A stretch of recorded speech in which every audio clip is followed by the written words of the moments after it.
Good evening, and thank you for joining us. We are going to begin tonight with breaking news and another possible turning point in the year-long battle against the pandemic. Tonight, the FDA says the new single-shot vaccine from Johnson & Johnson not only protects people from getting severely ill or dying from COVID-19, it may also help reduce the spread of the virus.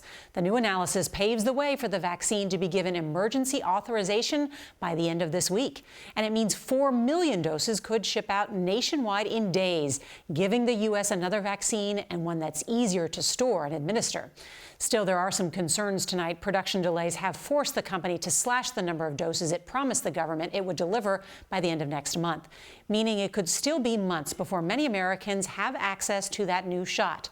Well, tonight, health officials are also warning about a new variant discovered in California, which appears to be spreading quickly there, even as there are more hopeful signs across the country showing new infections and hospitalizations from the virus have dropped 50% in the past month. We have a lot of new reporting for you and your family tonight. Our team is standing by. CBS's Nikki Battiste is going to lead off our coverage tonight from outside of Johnson & Johnson's headquarters in New Jersey. Good evening, Nikki. Good evening. The CDC says as of today, 20 million Americans are fully vaccinated. And if Johnson & Johnson's new vaccine is authorized, executives here at the headquarters say they could supply enough doses to double that number by the end of March. Safe and effective is how the FDA described Johnson & Johnson's one-dose vaccine. If an EUA is issued, we anticipate allocating 3 to 4 million doses of Johnson & Johnson vaccine next week. The FDA confirms that J&J's vaccine is slightly less effective than the Moderna and Pfizer shots overall, but showed 85% efficacy against severe illness and complete protection against COVID-19 deaths 28 days after getting the shot. It also works better in the U.S. than in South Africa, where a more contagious variant is dominant.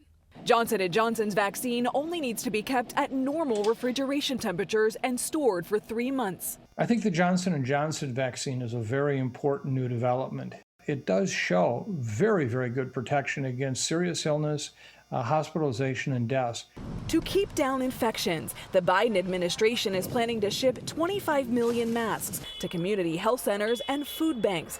Also tonight, Moderna announcing it is preparing clinical trials for a South African variant booster shot. Researchers in California say there's a homegrown variant there too, which not only spreads quickly, but may show resistance to COVID antibodies.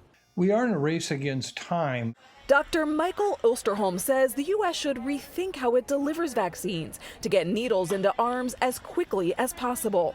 We have now compelling data showing that there is no need to provide 2 doses of vaccine to anyone who has already had COVID.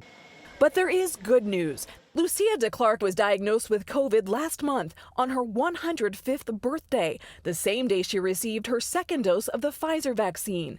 Now a survivor of both the Spanish flu and COVID, she credits a regimen of 9 gin-soaked raisins and faith.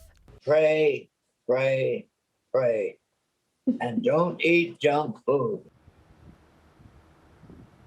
The FDA's vaccine panel is scheduled to publicly review J&J's data on Friday, which means authorization could come as early as this weekend. If that happens, millions of doses could be headed to states next week. Nora? A 105-year-old saying gin, but no junk food. Nikki Battiste, thank you.